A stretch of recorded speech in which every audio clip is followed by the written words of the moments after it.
समुद्र मंथन के दौरान निकले थे 14 रत्न। देव और दानवों में हुआ था किस तरह बंटवारा, जानते हैं हम आज। देवराज इंद्र को दुर्वासा ऋषि के श्राप के कारण कष्ट भोगने पड़ रहे थे।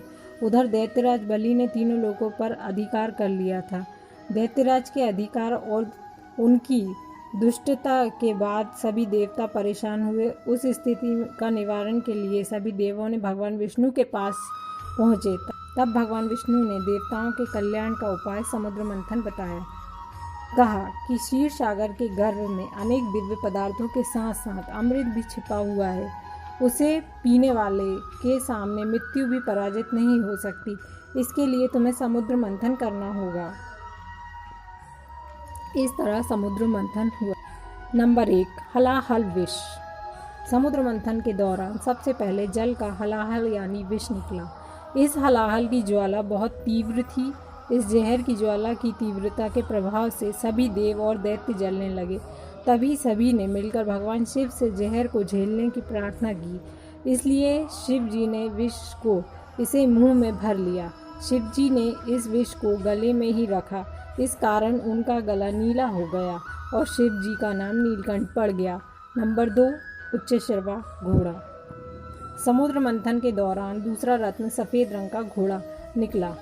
श्वेत रंग का उच्च श्रवा घोड़ा सबसे तेज और उड़ने वाला घोड़ा माना जाता है। ये अश्वों का राजा है। 7 मुख वाले इस अश्व को असुरों के राजा बलि ने अपने पास रख लिया। बाद में ये इंद्र के पास आ गया, जिसे तारकासुर ने इंद्र से छीन लिया। इसके बाद तारकासुर के पराजित होने पर यह वापस इंद्र के पास आ गया। ऐरावत। ऐरावत सफ़ेद रंग के हाथी को कहते हैं। मंथन से प्राप्त रत्नों के बंटवारे के समय ऐरावत को इंद्र को दे दिया गया था। 4 दांतों वाला सफ़ेद हाथी मिलना अब मुश्किल है। हाथी तो सभी अच्छे और सुंदर नज़र आते हैं, लेकिन सफ़ेद हाथी को देखना अद्भुत है। ऐसा ऐरावत सफ़ेद हाथियों का राजा माना जाता है। समुद्र मंथन से उत्पन्न होने के कारण ऐरावत नाम दिया गया। कौस्तुभ मणि। भगवान विष्णु ने इस मणि को धारण किया। माना जाता है कि अब ऐसी मणि केवल इच्छाधारी नागों के पास ही बची है। कहते हैं भगवान कृष्ण ने गरुड़ के त्रास से कालिया नाग को मुक्त कराया था। तब कालिया नाग ने अपने शीश से उतार कर कान्हा को ये मणि दी थी। इस लिहाज से यह मणि धरती के किसी गुफा या समुद्र में समा गई है। द्वारका के किसी हिस्से में होनी चाहिए। कामधेनु। समुद्र मंथन के दौरान कामधेनु गाय निकली।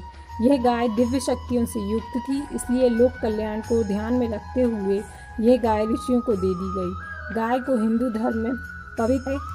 गाय मनुष्य जाति के जीवन को चलाने के लिए महत्वपूर्ण पशु है। गाय को कामधेनु कहा गया है। कामधेनु सबका पालन करने वाली है। उस काल में गाय को धेनु कहा जाता था। कल्प वृक्ष। इस वृक्ष को कल्पद्रुम या कल्पतरु भी कहते हैं। इसे प्राप्त करने के बाद देवराज इंद्र ने इसे सुरकानंद में स्थापित कर दिया गया। स्कंद पुराण और विष्णु पुराण में पारिजात को ही कल्प वृक्ष कहा गया है। अप्सरा रंभा। समुद्र मंथन के दौरान इंद्र ने देवताओं से रंभा को अपनी राजसभा के लिए प्राप्त किया।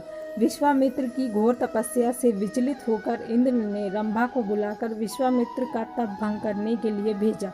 अप्सरा को गंधर्व लोक का वासी माना जाता है। कुछ लोग इन्हें परी भी कहते हैं। पारिजात। समुद्र मंथन के दौरान कल्प वृक्ष के अलावा पारिजात वृक्ष की उत्पत्ति भी हुई थी। पारिजात के फूल बहुत ही खूबसूरत होते हैं। हिंदू देवी देवताओं की पूजा में इसे पेड़ के फूलों का विशेष महत्व माना जाता है। कई रोगों में भी इनके पत्तों और तनों का प्रयोग किया जाता है। पारिजात या हरसिंगार उन प्रमुख वृक्षों में से एक हैं जिनके फूल ईश्वर की आराधना में महत्वपूर्ण स्थान रखते हैं।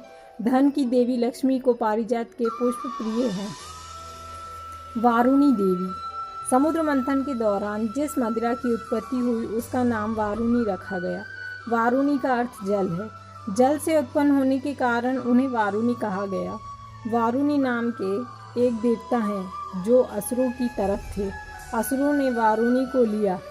कदम के फूलों से बनाई जाने वाली मदिरा को भी वारुणी कहते हैं। शंख। समुद्र मंथन के दौरान रत्न के रूप में शंख की उत्पत्ति हुई। रत्नों में से एक शंख को माना गया है। शंख को विजय, समृद्धि, सुख, शांति, यश, कीर्ति और लक्ष्मी का प्रतीक माना गया है। सबसे महत्वपूर्ण ये है कि शंखनाद का प्रतीक है। ये शंख भगवान विष्णु को समर्पित कर दिया गया, इसलिए लक्ष्मी विष्णु पूजा में शंख को अनिवार्य रूप से बजाया जाता है। चंद्रमा। चंद्रमा को जल का कारक ग्रह इसलिए कहा जाता है क्योंकि इनकी उत्पत्ति समुद्र मंथन के दौरान जल से ही हुई है। इनकी प्रार्थना पर भगवान शिव ने इन्हें अपने सिर पर स्थान दिया। ब्राह्मणों, क्षत्रियों के कई गोत्र होते हैं, उनमें चंद्र से जुड़े गोत्र नाम हैं, जैसे चंद्रवंशी। पौराणिक संदर्भों के अनुसार चंद्रमा को तपस्वी अत्रि और अनुसुईया की संतान माना गया है। देवी लक्ष्मी। समुद्र मंथन के दौरान रत्न के रूप में देवी लक्ष्मी की भी उत्पत्ति हुई। लक्ष्मी अर्थात श्री और समृद्धि की उत्पत्ति। माना जाता है जिस घर में स्त्री का सम्मान नहीं है वहाँ समृद्धि कायम नहीं रहती। इसके आवरण के बाद देव और दानव सभी चाहते थे कि लक्ष्मी उन्हें मिल जाए, लेकिन लक्ष्मी ने भगवान विष्णु से विवाह कर लिया। धन्वंतरी देव। भगवान धन्वंतरी विष्णु के अंश माने जाते हैं और आयुर्वेद के जनक। अपने अवतरण के बाद उन्होंने ही लोक कल्याण के लिए आयुर्वेद बनाया और ऋषि मुनियों और वेदों का इसका ज्ञान दिया। अमृत। समुद्र मंथन के दौरान अमृत का कलश निकला था। धन्वंतरी देव के हाथों में ही अमृत कलश था। देवताओं और दैत्यों के बीच अमृत बंटवारे को लेकर बड़ा झगड़ा हो रहा था। बाद में भगवान विष्णु ने मोहिनी का रूप धारण करके अमृत को देवताओं में बांटा। राहु ने छल से अमृत का पान कर लिया। क्रोधित होकर भगवान विष्णु ने अपने चक्र से उसका सिर काट दिया। इसी राक्षस के शरीर के 2 हिस्से हुए और राहु केतु कहलाते हैं। Thanks for watching. Like and subscribe my channel.